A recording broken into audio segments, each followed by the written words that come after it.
நடிகர் விஜய் தாவேக என்கிற அரசியல் கட்சி தொடங்கியது முதல் நாடு நாசமா போகுது. பத்திரிகை, மீடியாக்கள், சோசியல் மீடியாக்கள் வழியாக விமர்சித்தவர்களை முதலமைச்சர் என்கிற அதிகார நாற்காலியில் அமர்ந்த பின்பு பழிவாங்கும் படலத்தை துவங்கியுள்ளார் ஜோசப் விஜய்.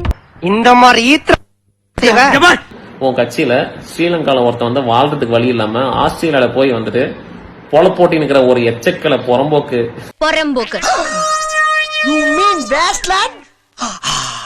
எங்க முதலமைச்சரா இருந்திருக்கக்கூடிய ஸ்டாலின் ஐயா அவர்களும் சரி, உதயனாவும் சரி, ஆபாசமான வார்த்தையில பேசுறப்பெல்லாம் நீ என்ன விரல் சுப்பிட்டு இருந்தியா என்ன?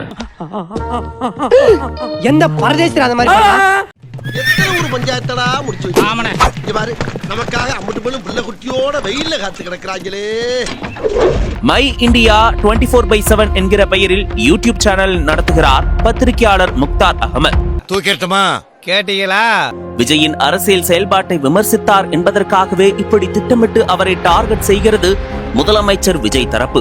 போல திமுக எவ்வளவோ பரவாயில்ல. இப்ப புரியுது யாரு அதிகாரம் வந்ததுமே மமதிக்கு போக ஆரம்பிக்கிறான். தன்னுடைய அதிகாரம் வந்து புத்தியை காட்ட ஆரம்பிக்கிறாங்க. 12 நாள்ல புத்தியை காட்டிட்டாங்க. ஏய், ஆணவத்துல ஆடாதரா. ராணுவத்துல அழிஞ்சவங்களை விட ஆணவத்துல அழிஞ்சவங்க தான் அதிகம். இவனுக்கு என்ன பண்ணிருக்கானுங்க? இவனுக்கு வந்து முதலமைச்சர் அவர் ஒருமையில பேசுறாங்க, போலீஸ் ஸ்டேஷன்ல கம்ப்ளைண்ட் பண்ற. சரி, ஓகே, உன் கட்சியில இருக்கிறவங்களா யோகியமா? முதலமைச்சர் பதவியேற்ற 2வது நாளே விஜயை அரசியல் ரீதியாக விமர்சித்த பல யூடியூப் சேனல்கள் மீது நடவடிக்கை எடுத்துள்ளனர் என்பதும் குறிப்பிடத்தக்கது. என்ன வேலையோட்டு தூக்கிட்டீங்கன்னா நீ என்ன பார்த்து பயந்துட்டேன்னு அர்த்தம். அப்படி பயந்துட்டேன்னா நான் ஜெயிச்சுட்டேன்னு அர்த்தம். 2 வருஷமா இந்த ரூட் மாஃபியா இருக்கான் பாரு, யாரு? விஜயோட பிஏ வச்சுக்கிட்டு நீங்க வலைத்தளத்தை நீங்க போடாத ஆபாச பதிவா. அதுக்கு 11 பேர் கொண்ட குழு இருக்காங்க. அவங்கள விழுக்கணும். நான் விஜய்க்கு சேலஞ்ச் பண்றேன், விஜய்க்கு நான் சவால் விடுறேன். அந்த வச்சிருக்க ஒரு ஆபீஸ், அந்த ஆபீஸ்க்குள்ள என்னை விடு, மக்கள் அனுமதி, வெளிப்படையா மக்களே அனுமதிங்க. அதுக்குள்ள என்ன நடக்குது, அவங்க என்ன பண்ணாங்க 2 வருஷம், யார திட்டு தீர்த்தானுங்க, எப்படி தீர்த்தானுங்க, என்ன நீங்க வழிகாட்டுதல் கொடுத்தீங்க பாப்போமா? ஐயோ வேணப்பா இந்த வலையெல்லாம் வச்சுக்கிறாப்பா. வாட்ஸ்அப் உள்ள அனுப்ப வேண்டியது. விஜயை பத்தி யாரா பேசினா வச்சுக்கவே, அவங்க அம்மா, அவங்க மனைவி, அவங்களுடைய குழந்தை, அவங்களுடைய பெண் குழந்தை எதிர்க்கோ அதெல்லாம் புடிச்சு அசிங்கமா திட்டு. இதே நீங்க வேலையை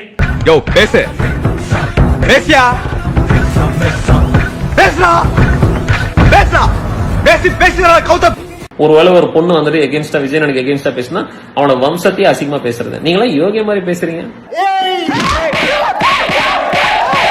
முதலமைச்சர் விஜயை விமர்சிப்பவர்கள் யார் யார் என பட்டியல் எடுத்து அவர்கள் மீது புகார் தர செய்து அவர்களை கைது செய்து சிறையில் அடைக்க துடிக்கிறது என்கின்றார்கள். இப்படிலாம் பண்ணன்னு வச்சுக்கடா, நாசமா போயிருவடா, அழிஞ்சு போயிருவ. எண்ணத்தை மாத்திக்க, இல்லன்னா நீ அவ்வளவுதான். ஆபாசமா பேசினா கைதுன்னு வச்சுக்கவே, 99% விஜய் ஃபேன்ஸ் உள்ள போயிருவாடா. இந்த பாரு, நாரினம் ஒரு பய குடும்பம் நடத்த முடியாது, ஒரு சோடா வைக்க முடியாது, தெரிஞ்சுக்க. ஊருக்குள்ள வலைத்தளத்துல தெரியுற எல்லா விஜய் ரசிகருமே அஜித்ல எல்லா பேரையும் ஆபாசத்தின் உச்சா பேசி தெரிஞ்ச ஆளு. நீங்க ஆபாசத்துக்கு ஊர்ல பாடம் எடுக்கிறீங்களோ? அப்ப நான் பஞ்சாயத்துல ஒண்ணும் சொல்லக்கூடாதா? சொல்லக்கூடாது. உனக்கு சொல்ல உரிமை கிடையாது. இந்த இடம் தான் தெரியல இடம். மனசை தேத்திக்கங்க, பயந்துறாதீங்க. மாநகராட்சியிலிருந்து வர்றது 850 டன் குப்பை. அப்ப உங்களுக்கு கெப்பாசிட்டி எவ்வளவு இருக்கு? 1000 டன் கெப்பாசிட்டி தான் மறுசுழற்சி பண்றதுக்கான வசதி இருக்கு. அப்ப மீதி இருக்கிற குப்பை அப்படியே தான் இருக்கு. இதுல வந்து பாறைக்குழி கிட்ட 1100 அடி 1200 அடி பள்ளம் இருக்கு. இதுக்கு நான் என்ன சொல்ல வரேன்னா, அதுல கொண்டு போய் கொட்டிட்டோம்னு வச்சுங்களேன், இது யாருக்கும் எந்த பாதிப்பும் வர போறது இல்ல. இவங்க எல்லாம் யாரும் இங்க தற்குறிகள் எல்லாம் கிடையாது. இவங்க எல்லாரும் தமிழ்நாட்டு அரசியலோட ஆச்சரியக்குறி. அப்ப புரியல, இப்ப புரியுது. இதை விட சுற்றுச்சூழல் பாதிப்பு எல்லாம் அங்க வராது. இத சொன்னா நம்மள பைத்தியக்காரன்னு சொல்றாங்க. வாங்குறாங்க 20 days போடுறாங்க. என்ன இது மாதிரி இருக்கு சார்? வாங்க சார். காலையிலே வந்து ரீல்ஸ் எல்லாம் எடுத்துட்டு போயிட்டாங்க. நீங்க வேற 2வது தடவை தெரியாம வந்துட்டீங்கன்னு நினைக்கிறேன். ஹலோ, என்ன கலாய்க்கிறீங்களா? உன் மூஞ்சியெல்லாம் நான் கலாச்சிட்டாலும் வாங்குறாங்க 20 days போடுறாங்க. என்ன இது மாதிரி இருக்கு? நீயே சொல்லு. இவனு ஈக்குவலா மைண்டம் பண்றானே. செக் பண்ணல. ஏமா செக் பண்ணல? இது அப்படியே சரி. இது இந்த கண்டிஷன்ல இருந்தா உட்கார்ந்து பாக்குற பேக் என்ன ஆகுது? மேனுஃபேக்சரிங் டேட் சீல் எதுவுமே இல்ல. எத்தனை ரீல் இருக்கு? 14 ரீலுங்க. இல்ல எத்தனை அடி? 1000 அடிங்க. அளந்து பார்க்கலாம்ல? அளங்க. கரெக்ட்டா இருக்குமா?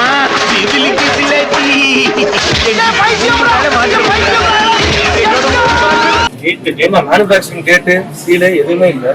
நான் 1/2 மணி நேரமா கேட்டுட்டு இருக்கேன். இந்த அப்பத்தை சொல்றது யாரு? என்ன மாதிரி ஒரு சேல்ஸ் எக்ஸிக்யூட்டிவ் இதுதான் எங்க அப்பம்னா எப்படி வியாபாரம்? அப்பம்னா எப்படி இருக்கணும்? உப்பலா, பொன்னிறமா, சும்மா விண்ணுன்னு ஒரு புடப்போட இருக்க வேண்டாம். இதுல டேட்டே போடாம ஒரு ஸ்டிக்கர், இதுல ஏதோ ஒரு டேட் போட்டுருக்காங்க. இது எந்த டேட் தான் மேனுஃபேக்சரிங் பண்ணாங்கன்னு எப்படி தெரியும் உங்களுக்கு? என்னடா முட்டாத்தனமா பேசிக்கிட்டு இருக்க முட்டா பயல. இதுல என்ன போட்டிருக்கு?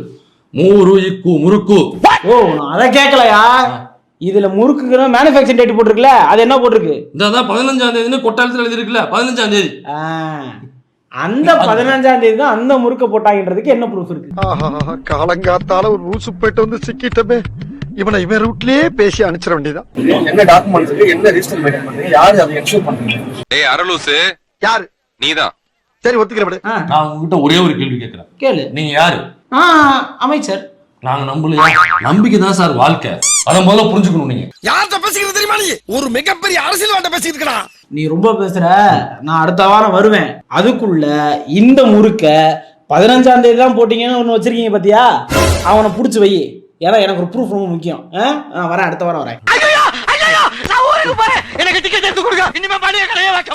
எல்லாம் ஜெயில கழிக்கு லைன்ல என்ன மாதிரி நிக்கிறானுங்க. என்ன பண்ணிட்ட? ரொம்ப நேரமா ஒரு அம்மி கொத்திட்டு இருக்கான் பாரு. நமக்கு எதுக்கு வாப்பலாம்? நமக்கு எதுக்குன்னா நாட்டுல வேற எவன் தான் கேக்குறது? டேய் இதெல்லாம் வச்சு சாப்பிட்டா நீ ஒரு ஃபாரின் ரேஞ்சுக்கு வந்துட்டாங்க அர்த்தமா? இப்ப திங்க தெரியாம தான் நீ முடிக்கிற. அத கொண்டா. வீட்டு பழைய சோறு எப்படி சாப்பிடுவ? அதை செய். நமக்கு என்ன தெரியுமோ அதை செய்யுங்கடா. தெரியாது செய்யாதீங்க போடா. லாஸ்ட் 3 நாள்ல மட்டும் 15,349 ரவுடிஸ விசாரணை பண்ணி அதுல 3,246 ரவுடிஸ கைதும் பண்ணிருக்காங்க. ருக்கோ ஜரா, சபர் கரோ. இதே தாவேக ஆட்சிக்கு வந்த இந்த 20 நாள்ல தான் இத்தனை கொலைகள் நடந்துச்சு, இத்தனை பாலியல் வன்கொடுமைகள் நடந்துச்சு. அதை பத்தியும் கொஞ்சம் பேச. அது எப்படி நீ பேசுவ? நீ தான் வாங்கின காசுக்கு உண்மையா இருப்பியே. காசுக்காக பீ கூட திம்பியா? என்ன சிரிப்பு ராஸ்கல், என்ன சின்ன பிள்ளைத்தனமா இருக்கு. இந்த வெண்ண பையலுக்கு சப்போர்ட் பண்ணி எவனாவது கமெண்ட்ல பேசுனீங்க, அசிங்க அசிங்கமா கேட்பேன். எது? அதுக்கு என்னப்பா? வேணாம், ரைட் விடு. இந்த கிளி கிளிக்கிறாள் எந்த ஒரு காரியா இருப்பா? விஜய் முதலமைச்சரான பிறகு பிரதமர் நரேந்திர மோடியை சந்திப்பதற்காக முதல் முறையாக இன்று டெல்லி செல்கிறார். அங்க என்னமோ டெல்லியில பஞ்சாயத்தான் வந்து தீர்த்துட்டு போகணும் கையோட வர சொல்லி போன வாரமே கூப்பிட்டாங்க. எனக்கு இங்க நிறைய பஞ்சாயத்து இருக்கு, வர முடியாதுன்னு ஏமாத்திக்கிட்டே இருந்தேன். அதெல்லாம் எனக்கு தெரியாது. நாளைக்கு மத்தியான சாப்பாடுக்கு நீங்க இருக்கணும்னு ரொம்ப கூப்பிடுறாங்க. பழனிசாமி நாங்க வர்றோம்ப்பா. ஏன் எவ்வளவு பிட்டு இழத்தாப்பா அந்த காதுக தாங்க. வாங்க. பிஎம் என்ன சொன்னார் சார்? பிஎம் என்ன சொன்னார் சார்? என்ன கால் அமுக்கு. ரெட்டி காரு, நமக்குள்ள நடக்கிற இந்த டீலிங் வெளி உலகத்துக்கு தெரியக்கூடாது. தெரிஞ்சா அசிங்கமாயிரும். யாருக்கு? எனக்கு. ஐயோ பிஎம் என்ன சொன்னார் சார்? பிஎம் என்ன சொன்னார் சார்? சார் பிரஸ் மீட் பண்ணுங்க சார். நீ வேற ஏன்டா நடந்தது தெரியாம பேசிட்டே. பாஸ் என்ன பாஸ் 3 மணி நேரமா என்ன பண்ணிட்டு இருந்தீங்க? ஏரியா பிரிக்கிறத பத்தி பேசிக்கிட்டு இருந்தோம். பிரிச்சிட்டீங்களா? பிரிச்சுட்டாங்க. Come on my dear boys, let's go. Okay boss. பாசா கொக்கா. எல்லாரும் எங்க அண்ணா ஏன் பேசவே மாட்டாருன்னு கேக்குறாங்க. அதிகாரிங்க கிட்ட பேசும்போது கூட நெட்வொர்க் கிடைக்காம யூடியூப் வீடியோ பஃபரிங்ல சுத்துமே, அந்த மாதிரி ஒரு ரியாக்ஷன் தான் கொடுப்பாரு. எங்க பார்த்தாலும் போராட்டம் போராட்டம் போராட்டம். நைட்ல பார்த்தா கரண்ட் வரலன்னு போராட்டம், பகல்ல பார்த்தா தண்ணி வரலன்னு போராட்டம், இப்ப விவசாயிகள் போராட்டம். ஒருத்தர் வந்திருக்கிறாரு, இப்பதான் ஆட்சிக்கு வந்திருக்கிறாரு, அவர் நிம்மதி ஆட்சி செய்ய விட மாட்டீங்களா? அப்படி கேளுங்க. ஒரு விஷயத்த மாத்தணும் அப்படின்னா உடனே வந்த உடனே மாத்திர முடியுமா? ஒரு 5 வருஷம் 10 வருஷம் 15 வருஷம் 20 வருஷம் ஆகாதா? ஏய், என்னை வச்சு ஒன்னும் காமெடி கிமெடி பண்ணலையே. சேச்சே. மோடி வந்தாரு, 15 வருஷம் ஆச்சு. என்ன மாத்தினாரு? என்ன அவரால் முடிஞ்சு? அவ்வளவு பெரிய ஆள் அவரு. குஜராத்ல அவரெல்லாம் எவ்வளவு பெரிய மாஸ் தெரியுமா? அவராலே மாத்த முடியல. அண்ணா எப்படி வந்த உடனே மாத்துவாரு? நீ வைக்கிறது ஆப்புங்கிறது நல்லா தெரிஞ்சு போச்சு. இந்த அண்ணா வருவாரு மாற்றம் வரும்னு சொல்றவங்க போராடுறத கூட நான் ஏத்துக்குவேன். என் பேரன் சொல்லுச்சு, பேத்தி சொல்லுச்சு, ஒண்ணு விட்டா அக்கா மக சொல்லுச்சுன்னு ஓட்டு போட்டாங்கல்ல. உங்களுக்கு தைரியம் வந்தா வீட்டுல போய் அவங்க எல்லாம் அடிங்க. ஐயோ, ஆஹா, கூட்டத்தை பூரா திருப்பி விட்டானே. இந்த மின்சாரத்துறை அமைச்சர் திரு நிர்மல்குமார் வந்து வேற காரணங்கள் எடுக்கிறாரு. அவர் என்ன சொல்லிருக்காங்க? இல்ல அவர் சொல்ற காரணங்கள் ஒரு அறிக்கையை கொடுத்திருக்காங்க. அதுல பார்த்தோம்னா ஆத்தி பொறுப்பை இவன்ட்ட ஒப்படைக்கிறாங்களே, இவன் பொறுப்பை காட்டுன்னு இருக்கிற பருப்பை பூரா எடுத்துருவான் ஐயா. உள்ளூர் மின் தேவை அதிகரிச்சிருக்கு, மழை காற்று இடி போன்ற வானிலை. ChatGPT ஓபன் பண்ணுங்க, மின் தடைக்கான காரணங்கள்னு போடுங்க. பராமரிப்பு வேலைகள், மெயின்டெனன்ஸ் ஒர்க் இருக்கா? ஆமா வந்திருக்கு. மொத பாயிண்ட் மின் கம்பி அல்லது டிரான்ஸ்ஃபார்மர் பழுது இருக்கா? இருக்கு. அதிக மின்சார பயன்பாட்டால் ஓவர்லோடு இருக்கா? இருக்கு. ஐயா ஒண்ணுக்கு நில்றா ஒருத்தர் நில்றா அவரு விடாதியா சும்மா நில்றா. மின் தடைக்கான காரணம் சொல்லி சாட் ஜிபிடிலயோ நீங்க ஜெமினிலயோ கூகுள்ல போய் போட்டா கூட இந்த காரணங்கள்லாம் வரும். இது பொதுவான காரணங்கள். இதைத்தான் மின்சாரத்துறை கொடுத்துருக்கு. இதைத்தான் மின்சாரத்துறை சாட் ஜிபிடில போட்டு கொடுத்துருக்குது. அம்மா இப்படி நான் கிளம்ப வேண்டியதானே? அதான் துப்பிட்டில போக வேண்டியதானே?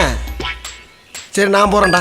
இருந்தா துப்பிக்கிட்டே இருப்பேன். சார், இதுக்கு முன்பாக இருந்த அரசுகள் பாத்தீங்கன்னா கச்சத்தீவை மீட்போம் அப்படிங்கறத தொடர்ச்சியா சொல்லிருந்தாங்க. ஆனா எதுவுமே நிறைவேற்றல.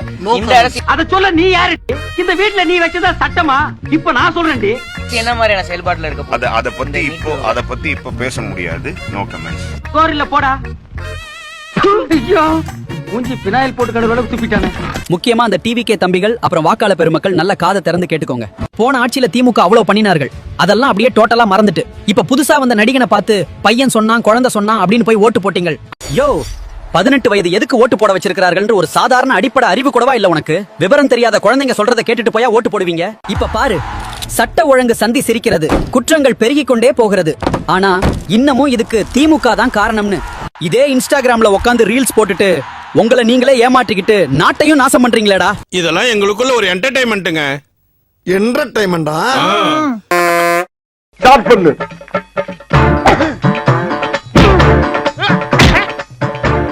இங்கிட்டு வா. அப்படியா. படைக்கலடி. மண்டல மட்டும் அடிச்சிடாத. குலக்கேசல் உள்ள போயிருவேன். சரியா? உங்க வீட்டு பிள்ளையா நினைச்சு எல்லாரும் என்னை மன்னிச்சிருக்க.